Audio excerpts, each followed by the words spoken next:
மாற்றத்தை தேடி.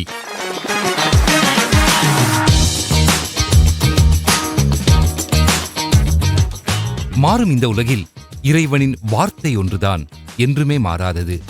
அந்த மாறாத இறைவனின் வார்த்தை மனித வாழ்க்கையில் கொண்டு வரும் மெய்யான மாற்றத்தை நாடி தேடும் மக்களுக்காக வாரந்தோறும் வான் அலைகளில் வலம் வரும் மாற்றத்தை தேடி என்ற இந்த நிகழ்ச்சிக்கு அன்பு நேயர்கள் அனைவரையும் அன்போடு அழைக்கின்றோம்.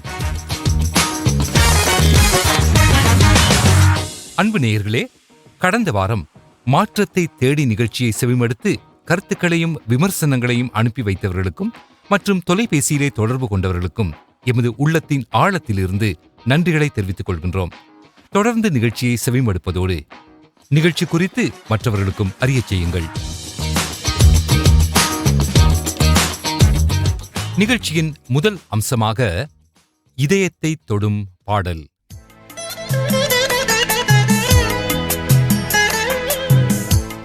அருமையானவர்களே, வாழ்க்கையிலே நீங்கள் எப்பொழுதாவது மற்றவர்களால் நிராகரிக்கப்பட்ட சந்தர்ப்பங்கள் உண்டா?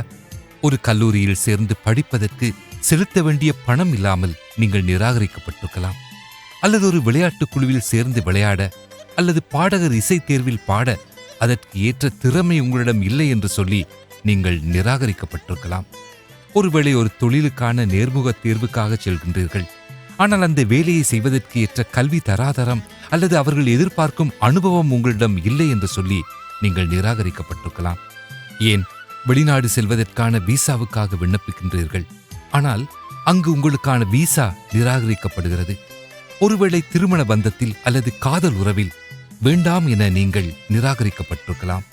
இப்படியாக வாழ்க்கையிலே ஏதோ ஒரு சந்தர்ப்பத்தில் ஏதேதோ காரணங்களுக்காக நீங்கள் நிராகரிக்கப்பட்ட சூழ்நிலையை முகம் கொடுத்திருக்கலாம். அப்படிப்பட்ட சந்தர்ப்பங்களில் நீங்கள் உடைந்து போனவர்களாக, நான் எதற்கும் பிரயோஜனம் அற்றவன் என்ற ஒரு தாழ்வு மனப்பான்மை உணர்வு உங்களுக்குள் வந்திருக்கலாம். இந்த உலகத்தை பொறுத்த அளவில் ஒருவருடைய வெளித்தோற்றம், அவரது தோலின் நிறம், கல்வி தராதரம், திறமைகள், பணம், பதவி, அந்தஸ்து, குடும்ப பின்னணி, ஜாதி, மதம் என இவைகளை வைத்தே ஒருவர் இன்னொருவரை ஏற்றுக்கொள்வதும் நிராகரிப்பதும் தீர்மானிக்கப்படுகிறது. ஆனால் நாம் எப்படிப்பட்டவர்களாக இருந்தாலும் நாம் இருக்கும் விதத்தில் நம்மை ஏற்றுக்கொள்கின்ற, நம்மில் அன்பு காட்டுகின்ற, நம்மை அரவணைக்கிற ஒருவர் இருக்கிறார் என்பது உங்களுக்கு தெரியுமா? இதோ அப்படிப்பட்ட அனுபவத்துக்கூடாக போன ஒருவர் அதை தன் பாடலாக தருகின்றார். கேட்டு பாருங்கள்.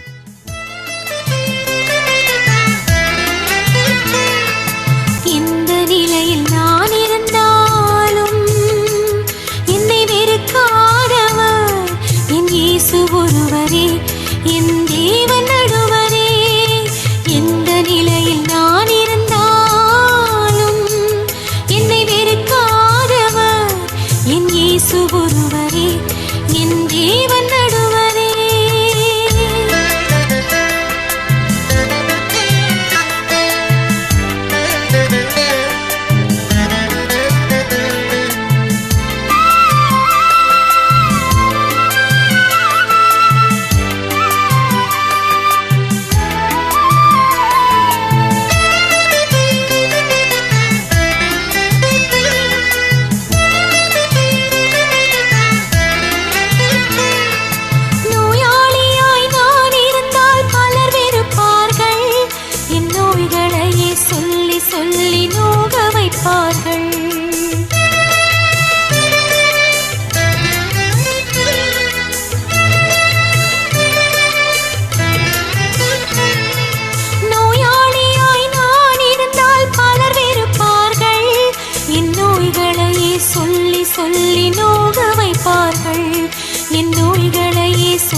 சொல்லி நோக வைப்பார்கள்.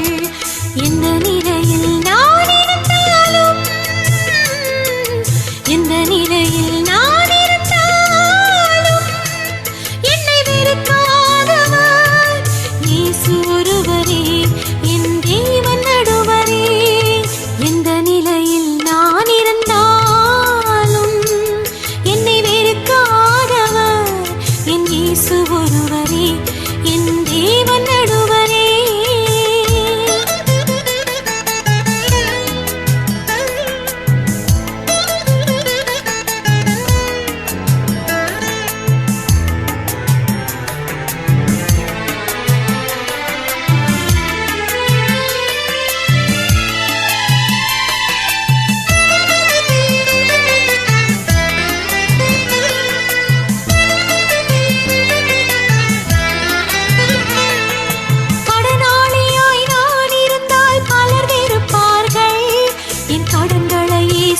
சொல்லி சொல்லி கலங்க வைப்பார்கள்.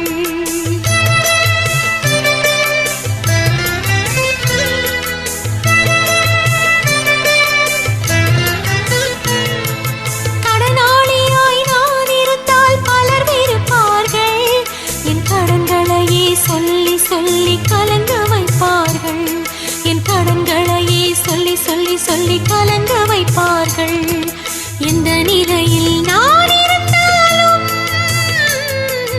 எந்த நிலையில் நான் இருந்தாலும் என்னை வெறுக்காதவர் இயேசு ஒருவரே, என் தேவன் நடுவரே. எந்த நிலையில் நான் இருந்தாலும் என்னை வெறுக்காதவர் என் இயேசு ஒருவரே, என் தேவன் நடுவரே. பட்டப்படிப்பு இல்லாவிட்டால் பலர் வெறுப்பார்கள். என்னை பட்டமரம் என்று சொல்லி பரிகசிப்பார்கள்.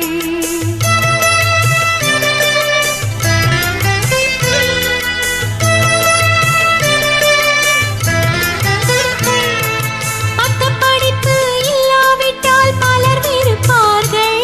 என்னை பட்டமரம் என்று சொல்லி பரிகசிப்பார்கள்.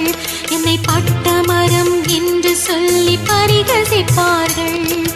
எந்த நிலையில் நான் இருந்தாலும், எந்த நிலையில் நான் இருந்தாலும் என்னை வெறுக்காதவர் இயேசு ஒருவரே, என் தேவன் நடுவரே. எந்த நிலையில் நான் இருந்தாலும் என்னை வெறுக்காதவர் என் இயேசு ஒருவரே, என் தேவன் நடுவரே. எந்த நிலையில் நான் இருந்தாலும் என்னை வெறுக்காதவர் என் இயேசு ஒருவரே, என் தேவன் நடுவரே. நிகழ்ச்சியின் அடுத்த அம்சமாக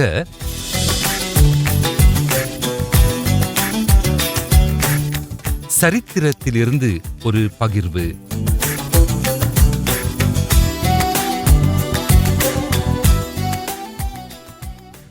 இலங்கையில் காலியில் அமைந்துள்ள ரிச்மண்ட் கல்லூரியை குறித்து நீங்கள் கேள்விப்பட்டிருக்கிறீர்களா?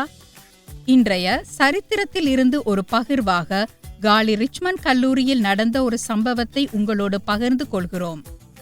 இலங்கைக்கு வந்த மெத்தடிஸ்ட மிஷனரிகளினால் 19ஆம் நூற்றாண்டின் இறுதியில் காலியில் அமைக்கப்பட்ட ஒரு பாடசாலை தான் ரிச்மண்ட் கல்லூரியாகும். 20ஆம் நூற்றாண்டின் ஆரம்பத்தில் டைபாய்டு எனப்பட்ட தொற்று காய்ச்சல் இலங்கை தேசமெங்கும் வெகு வேகமாக பரவிக்கொண்டிருந்த காலம் அது. அந்த கோரமான தொற்று நோயின் தாக்கத்தினால் அநேகர், குறிப்பாக சிறு குழந்தைகளும் கூட மரணித்துக் கொண்டிருந்தனர். எனவே தொற்று நோய்க்கு உள்ளான தமது குழந்தைகளிடமிருந்து தமது மற்ற குழந்தைகளை பாதுகாக்கும் நோக்குடன் நோய் தாக்கத்துக்கு உள்ளான தமது குழந்தைகளை அதன் தாய்மார் தங்கள் வீட்டிற்கு வெளியே கட்டில்களிலே கிடத்தி அவர்களை அப்படியே விட்டுவிடுவார்களாம். அப்படியாக கைவிடப்பட்ட குழந்தைகளை அந்நாட்களில் காலி ரிச்மண்ட் கல்லூரியின் அதிபரும் மிஷனரியுமான போதகர் டெரல் என்பவர் தனது கல்லூரி ஹாஸ்டலுக்கு எடுத்து வந்து அங்கே அவர்களுக்கு தேவையான மருத்துவ உதவிகளை செய்து அநேக குழந்தைகளை அந்த நோயிலிருந்து காப்பாற்றினார். போதகர் டெரல் அவர்கள் இரவு பகலாக அந்த சுகவீனமுற்ற சிறு பிள்ளைகளை அன்புடன் பராமரித்து வந்தார். அவர் செய்த அந்த பணி அவரது உயிருக்கு ஆபத்தை வருவிக்கக்கூடியது என்பதை அவர் அறிந்திருந்தார். ஆனாலும் இயேசு கிறிஸ்துவின் உண்மையான பணியாளனாக தன்னுடைய சொந்த உடல் நலத்தை குறித்து சற்றும் அக்கறை கொள்ளாமல் அங்கிருந்த பிள்ளைகளுக்கு அவர் தொடர்ந்து சேவை செய்து வந்தார். இறுதியில் அவரும் அந்த தொற்று நோய்க்கு உள்ளாகி 1906ஆம் ஆண்டு ஜூலை மாதம் 12ஆம் திகதி அவர் மரணித்தார். இங்கிலாந்திலிருந்து சேவை செய்ய இலங்கைக்கு மிஷனரியாக வந்த போதகர் டெரல் அவர்கள் இறக்கும் போது அவருக்கு வயது 34. ஆனாலும் அவரது வாழ்வு மற்றவர்களுக்காக முழுவதுமாய் அர்ப்பணிப்போடு சேவை செய்து ஒரு தியாகச் சுடராக ஒளிர்ந்து பிரகாசித்த ஒரு முழு நிறைவான வாழ்வாகும்.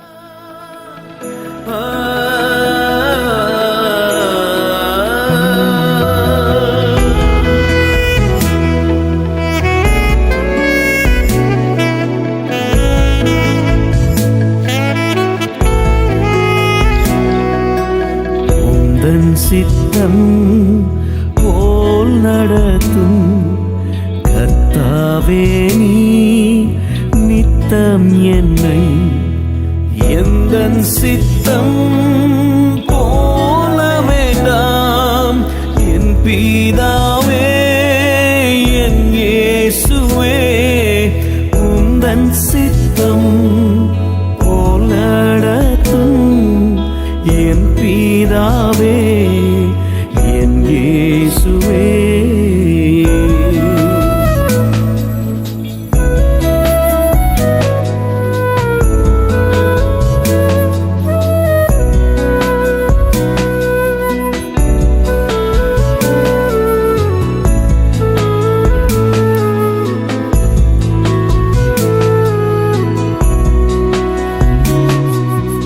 இன்பமான வாழ்க்கை வேண்டேன், இனிய செல்வம் சீரும் வேண்டேன், துன்பமற்ற சுகமும் வேண்டேன், நின் தொண்டு செய்யும் அடியேன், உந்தன் சித்தம் போல் நடத்தும் என் பிதாவே, என் இயேசுவே.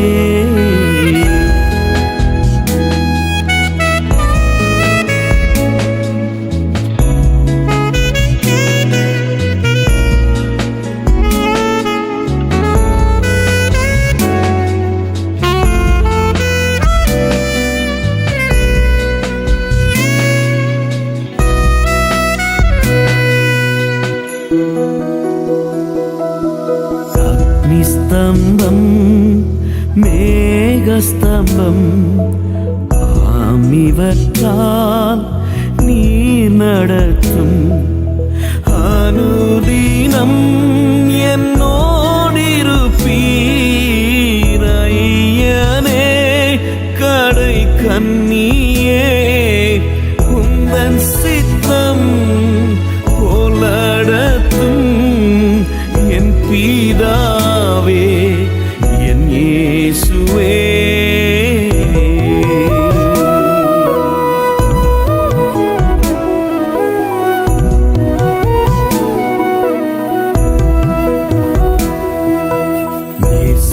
நேசமனாம் நின் வழியோ சிறிதூரமோ மாத்தொலைவோ, எவ்வித துயர்கடலோ ஏழையின் வாழ்வதிலும் உந்தன் சித்தம் போல் நடத்தும் என் பிதாவே, என் இயேசுவே.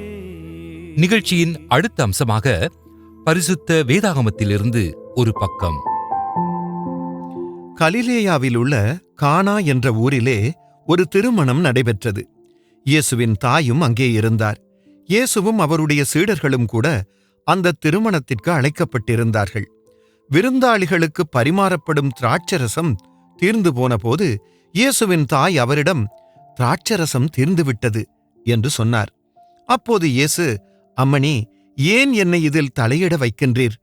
என் நேரம் இன்னும் வரவில்லை என்றார். அவரது தாயோ வேலைக்காரரை பார்த்து, அவர் உங்களுக்கு எதைச் சொல்லுகின்றாரோ அதைச் செய்யுங்கள் என்றார். அங்கே தண்ணீர் சேகரித்து வைக்கும் 6 கற்சாடிகள் இருந்தன. இவ்விதமான கற்சாடிகளை யூதர்கள் தமது சம்பிரதாய சுத்திகரிப்புக்காக உபயோகித்தார்கள். அந்த கற்சாடி ஒவ்வொன்றும் 20 அல்லது 30 குடம் தண்ணீர் கொள்ளக்கூடியவை. இயேசு வேலைக்காரரை நோக்கி, அந்த கற்சாடிகளில் தண்ணீரை நிரப்புங்கள் என்றார். அவ்வாறே அவர்களும் அவை நிரம்பி வழியும் அளவுக்கு நிரப்பினார்கள்.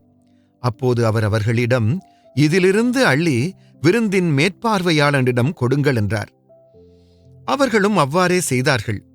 விருந்தின் மேற்பார்வையாளன் திராட்சரசமாய் மாறியிருந்த அந்த தண்ணீரை சுவைத்துப் பார்த்தான்.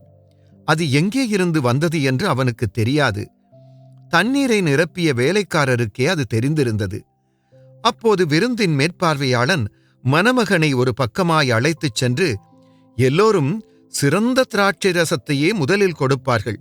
விருந்தாளிகள் தாராளமாக குடித்த பின்பு மலிவான ரசத்தை கொடுப்பார்கள். ஆனால் நீரோ சிறந்த ரசத்தை இவ்வளவு நேரமாய் பரிமாறாமல் வைத்திருந்தீரே என்றான். இயேசு செய்த அற்புத அடையாளங்களில் இதுவே முதலாவதாகும். அதை அவர் கலிலேயாவில் உள்ள கானா என்ற ஊரிலே செய்தார்.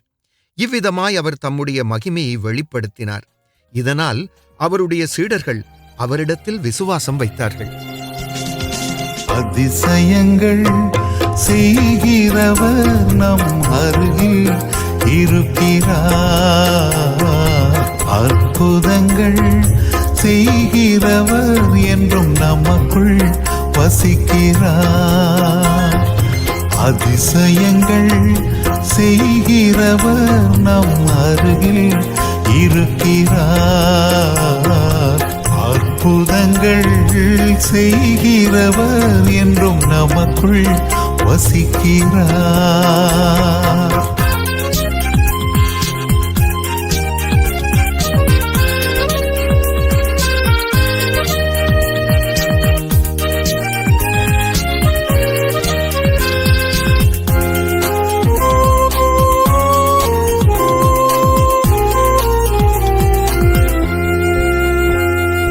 தண்ணீரை இரத்தமாய் மாற்றினார் அதிசயம். எகிப்து தண்ணீரை இரத்தமாய் மாற்றினார் அதிசயம். வெறும் தண்ணீரை திராட்சை ரசமாய் மாற்றினார் அதிசயம். வெறும் தண்ணீரை திராட்சை ரசமாய் மாற்றினார் அதிசயம். அதிசயங்கள் செய்கிறவர் நம் அருகில் இருக்கிறார்.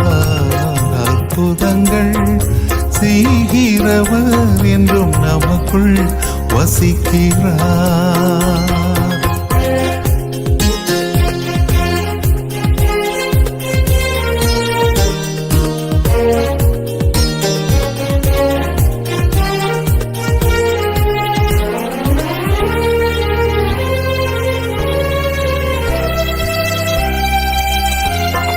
செங்கடலை இரண்டாக பிரித்திட்டார் அதிசயம். செங்கடலை இரண்டாக பிரித்திட்டார் அதிசயம். புயல் காற்றை தம் ஆணையாலே அதட்டினார் அதிசயம். புயல் காற்றை தம் ஆணையாலே அதட்டினார் அதிசயம்.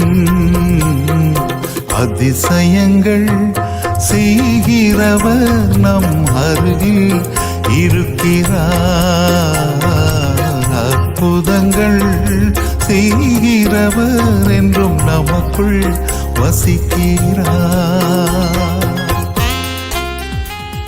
நிகழ்ச்சியின் அடுத்த அம்சமாக இன்றைய நாளுக்கான தியான செய்தி. இன்று எங்கு பார்த்தாலும் நாட்டுக்கு நாடு போர், போட்டி, பொறாமை, பல பரீட்சைகள், இனத்துக்கு இனம், வெறுப்பு, வெட்டுக்குத்து, வெறித்தனங்கள், மனிதனுக்கு மனிதன், கொலை, கொள்ளை, கொடுமை, அநாகரீக செயல்கள். பத்திரிகையை பிரித்தால் அன்பும் பரிவும் பாசமும் நேசமும் எங்கோ ஓடி ஒளிந்துவிட்ட பரிதாப அத்தியாயங்களைத்தான் காண முடிகிறது. இதன் மத்தியிலே தேவனுடைய வார்த்தை நமக்கு தரும் ஆலோசனை கர்த்தரை நம்பி நன்மை செய் என்பதாகும். இன்றைக்கு நன்மை என்றால் என்ன என்று தெரியாத அளவுக்கு தீமை நிறைந்துவிட்ட நம்முடைய சமுதாயத்திலே தேவனுடைய மக்கள் நன்மை செய்கிறவர்களாக இருக்க வேண்டும் என்றே தேவன் நம்மிடம் எதிர்பார்க்கின்றார். இதை குறித்து பரிசுத்த பவுல் எழுதும் போது 1 தெசலோனிக்கேயர் 5:15 ஒருவனும் மற்றொருவன் செய்யும் தீமைக்கு தீமை செய்யாதபடி பாருங்கள் என்று கூறிவிட்டு உங்களுக்குள்ளும் மற்ற யாவருக்குள்ளும் எப்பொழுதும் நன்மையே செய்ய நாடுங்கள் என்று ஆலோசனை கூறுகின்றார். பொதுவாக நமக்கு நன்மை செய்கிறவர்களுக்கு நன்மை செய்வது இலகு. ஆனால் நமக்கு விரோதமாக மற்றவர்கள் தீமை செய்யும் போது தொடர்ந்து அவர்களுக்கு நன்மை செய்வது இலகுவானதொன்றல்ல. ஆனால் பரிசுத்த பவுல் கலாத்தியர் 6:9 நமக்கு தரும் ஆலோசனை நன்மை செய்வதில் சோர்ந்து போகாதிருங்கள் என்பதாகும். ஒருமுறை ஒரு கிறிஸ்தவ சகோதரர் தனக்கும் தனது குடும்பத்திற்கும் விரோதமாக தன்னுடைய திருச்சபையில் ஊழியம் செய்யும் இன்னும் ஒரு கிறிஸ்தவ ஊழியர் ஒருவர் தன்மேல் அபாண்டமாய் பழி சுமத்தி தனக்கும் தன் குடும்பத்திற்கும் அவமானத்தை ஏற்படுத்தி விட்டார் என்பதை மிகுந்த வேதனையோடு என்னிடம் பகிர்ந்து கொண்டார். அப்பொழுது நான் அவரிடம், நீங்கள் ஏன் அந்த ஊழியரிடம் போய் அந்த தவறை நீங்கள் செய்யவில்லை என்று கூறி உண்மையை தெளிவுபடுத்தக்கூடாது என்று கேட்டேன். அதற்கு அவர், நான் அவரிடம் எவ்வளவோ எடுத்துச் சொல்லியும் அவர் தனது தவறை ஏற்றுக்கொள்கிறார் இல்லை, ஆனால் நான் அந்த தவறை செய்யவில்லை என்று நிரூபிக்க இப்பொழுது எனக்கு ஒரு நல்ல ஆதாரம் இருக்கிறது. எனவே நான் அந்த ஊழியரின் தலைமை ஊழியரிடம் சென்று முறைப்பாடு செய்ய போகிறேன். அப்படி செய்தால் அந்த தலைமை ஊழியர் அவரை ஊழியத்திலிருந்து விலக்கி விடுவார். இப்படிப்பட்டவர்களுக்கு இப்படி செய்தால்தான் சரி என்று ஆத்திரத்துடன் என்னிடம் சொன்னார். அப்பொழுது அவரிடம் நான், நீங்கள் செய்ய போவது ஒரு சரியான காரியமாக உங்களுக்கு தெரியலாம், ஆனால் ஒரு கிறிஸ்தவன் என்ற ரீதியில் நீங்கள் சரியான காரியத்தை செய்ய விரும்புகிறீர்களா அல்லது நன்மையான காரியத்தை செய்ய விரும்புவீர்களா என்று கேட்டேன். அதற்கு அவர், நான் நன்மையானதையே செய்ய விரும்புவேன் என்று சொன்னார். அப்பொழுது நான் அவரிடம், அப்படியானால் அந்த ஊழியர் உங்களுக்கு செய்த தீமையை மன்னித்து அவரை விட்டுவிடுங்கள். ஏனெனில் உங்களுக்காக நீங்களே வழக்காடுவதாலே அந்த ஊழியர் தன்னுடைய தவறை உணர்ந்து மனம் திரும்புவதற்கு பதிலாக தன்னுடைய வேலை போய்விட்டதால் உங்கள் மேல் கசப்பும் கோபமும் கொள்வார். ஒருவனுடைய வழிகள் கர்த்தருக்கு பிரியமாயிருந்தால் அவனுடைய சத்துருக்களும் அவனோடு வந்து சமாதானமாகும்படி கர்த்தர் செய்வாரே. ஆகவே கர்த்தர் உங்களுக்காக செயல்படட்டும், கர்த்தர் உங்கள் நீதியை வெளிப்படுத்த இடம் கொடுங்கள் என்று அவருக்கு கூறினேன். அவர் திரும்பி போகும்போது, நான் இதுவரை சரியானதை செய்வதாகவே நினைத்துக் கொண்டிருந்தேன், ஆனால் இப்பொழுதுதான் சரியானதை செய்வதை விட நன்மையானதை செய்வது மேலானது என்பதை உணர்ந்து கொண்டேன் என்று கூறி சென்றார். ஆம், பரிசுத்த பவுல் 1 கொரிந்தியர் 6:7 நீங்கள் ஒருவரோடு ஒருவர் வழக்காடுகிறது எந்த விதத்திலும் குற்றமாயிருக்கிறது. அப்படி செய்கிறதை விட நீங்கள் ஏன் அநியாயத்தை சகித்துக் கொள்ளக்கூடாது, நீங்கள் ஏன் நஷ்டத்தை பொறுத்துக் கொள்ளக்கூடாது என்று கேட்கின்றார். ஆம், ஒரு விசுவாசி இன்னொரு விசுவாசியுடன் வழக்காடுவது எந்த விதத்திலும் குற்றமாயிருக்கிறது. மேலும் ரோமர் 12:21 நீ தீமையினாலே வெல்லப்படாமல் தீமையை நன்மையினாலே வெல்லு என்றும் கூறுகின்றார். இங்கே மற்றவர்கள் நமக்கு செய்யும் தீமையை நாம் நன்மையினால் வென்றெடுக்க வேண்டும், இல்லாவிடில் தீமை நம்மை மேற்கொண்டுவிடும். பேதுருவும் கூட தன்னுடைய நிருபத்தில், நீங்கள் நன்மை செய்வதற்காக கஷ்டத்தை அனுபவிக்கும் போது அதனை சகித்துக் கொண்டால் அது கடவுளுக்கு முன்பாக பாராட்டுக்குரியதாகும். இதற்காகவே நீங்கள் அழைக்கப்பட்டீர்கள், ஏனெனில் கிறிஸ்து உங்களுக்காக கஷ்டங்களை அனுபவித்து நீங்கள் அவருடைய அடிச்சுவட்டை பின்பற்றி நடக்க வேண்டும் என்று உங்களுக்காக ஒரு முன்மாதிரியை விட்டுச் சென்றுள்ளார் என்று எழுதியுள்ளார். அருமையானவர்களே, தேவனுடைய மக்கள் எப்படிப்பட்டவர்களாக வாழ வேண்டும் என்பதற்கு தன்னுடைய வாழ்நாளெல்லாம் நன்மை செய்கிறவராக சுற்றித் திரிந்த நம்முடைய ஆண்டவராகிய இயேசு கிறிஸ்துவே நமக்கு ஒரு நல்ல முன்மாதிரி. மத்தேயு 5ஆம் அதிகாரத்தில், உங்கள் சத்துருக்களை சிநேகியுங்கள், உங்களை சபிக்கிறவர்களை ஆசீர்வதியுங்கள், உங்களை பகைக்கிறவர்களுக்கு நன்மை செய்யுங்கள், உங்களை நிந்திக்கிறவர்களுக்காகவும் உங்களை துன்பப்படுத்துகிறவர்களுக்காகவும் ஜெபம் பண்ணுங்கள். இப்படி செய்வதனால் நீங்கள் பரலோகத்தில் இருக்கிற உங்கள் பிதாவுக்கு புத்திரராயிருப்பீர்கள். பரலோகத்தில் இருக்கிற உங்கள் பிதா பூரண சற்குணராய் இருக்கிறது போல நீங்களும் பூரண சற்குணராய் இருக்க கடவீர்கள் என்று கூறினார். ஆம், நாம் நம்முடைய பரமபிதாவுக்கு புத்திரரானால் நம்முடைய சத்துருக்களை சிநேகிக்கவும், நம்மை சபிக்கிறவர்களை ஆசீர்வதிக்கவும், நம்மை பகைக்கிறவர்களுக்கு நன்மை செய்யவும் நம்முடைய ஆண்டவராய் இயேசு கிறிஸ்து எதிர்பார்க்கின்றார். ஒருவேளை நம்முடைய மனித சுபாவத்தின்படி நமக்கு தீங்கு இழைத்தவர்களுக்கு அதற்கு பதிலாக நன்மை செய்வது நமக்கு முடியாத காரியமாய் இருக்கலாம். ஆனால் மனுஷனால் கூடாதது தேவனால் கூடும். கிறிஸ்துவானவர் நமக்கு தரும் தேவ ஆவியானவருடைய பலத்தினால் அது முடியும். அப்படி செய்ய தேவன் தாமே நமக்கு கிருபை செய்வாராக. ஜெபம் செய்வோம். அன்பின் ஆண்டவரே, கண்ணுக்கு கண் பல்லுக்கு பல் என பழிவாங்கும் சமுதாயத்திலே நமக்கு எதிராக தீமை செய்கிறவர்களுக்கும் நன்மை செய்யும் மனதை நீர்தாமே எங்களுக்கு தந்தருளும். நாங்கள் நன்மை செய்கிறதிலே சோர்ந்து போகாதிருக்கவும், எம்மை பகைக்கிறவர்களையும் நேசிக்கத்தக்கதான தெய்வீக அன்பையும் எங்களுக்கு தாரும். ஆண்டவராகிய இயேசு கிறிஸ்துவின் நாமத்தினாலேயே ஜெபிக்கின்றோம். ஆமென்.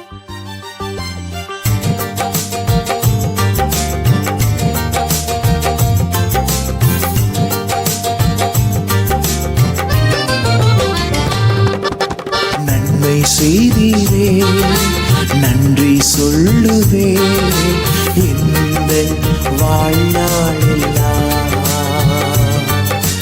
நன்மை செய்தீரே, நன்றி சொல்லுவே இந்த வாழ்நாளெல்லாம்.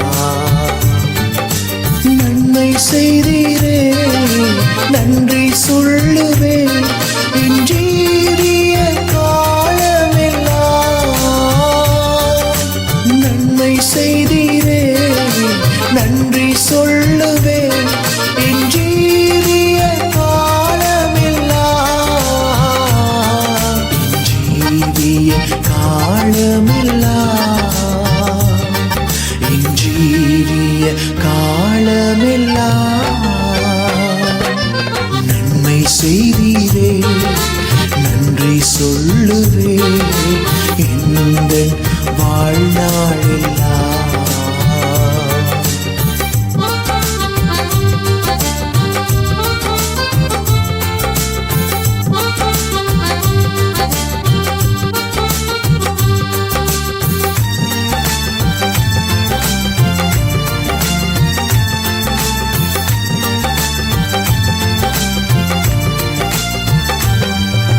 கருவிலே என்னை கண்டீரையா, கருவிலே என்னை கண்டீரையா, உருவாக்கி மகிழ்ந்தீரையா. இசையா உபயோகிக்கின்றீர் ஐயா, உருவாக்கி மகிழ்ந்தீரையா. இசையா உபயோகிக்கின்றீரையா. அன்பானவர்களே, நீங்கள் கேட்டுக்கொண்டிருந்தது TWR லங்கா வழங்கிய மாற்றத்தை தேடி. இன்றைய நாளில் நிகழ்ச்சியில் எங்களோடு இணைந்திருந்த உங்களுக்கு எமது நன்றிகளை தெரிவித்துக் கொள்கின்றோம். நிகழ்ச்சி குறித்த உங்கள் ஆரோக்கியமான கருத்துக்களையும் விமர்சனங்களையும் அன்போடு எதிர்பார்க்கின்றோம். நீங்கள் எழுத வேண்டிய முகவரி மாற்றத்தை தேடி, TWR லங்கா, தபால் பெட்டி எண் 2, புத்தளம். எமது வாட்ஸ்அப் மற்றும் SMS தொடர்பு இலக்கம் 0719 88 66 44, 0719 88 66 44. அத்துடன் TWR லங்கா என்ற எமது ஃபேஸ்புக் பக்கத்தில் இணைந்து நிகழ்ச்சி குறித்த மேலதிக விவரங்களையும் பெற்றுக்கொள்ளலாம். மீண்டும் அடுத்த வாரம் மற்றும் ஒரு மாற்றத்தை தேடி நிகழ்ச்சியில் உங்கள் அனைவரையும் சந்திக்கும் வரை உங்களிடமிருந்து நாம் விடைபெறுகின்றோம். வாழ்ந்து வந்தேன், மறுரூபம் ஆக்கினீரே. இசையா மகிமை படுத்தினீரே, மறுரூபம் ஆக்கினீரே. இசையா மகிமை படுத்தினீரே.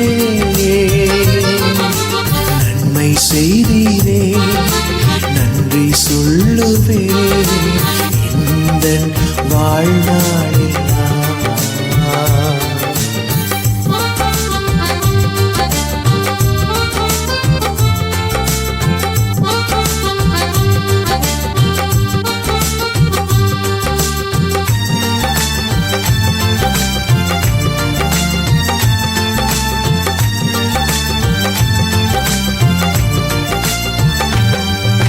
பரதேசியாய் நான் அலைந்தேனையா, பரதேசியாய் நான் அலைந்தேனையா. உம் பரிசுத்த ஆலயத்தில் இசையா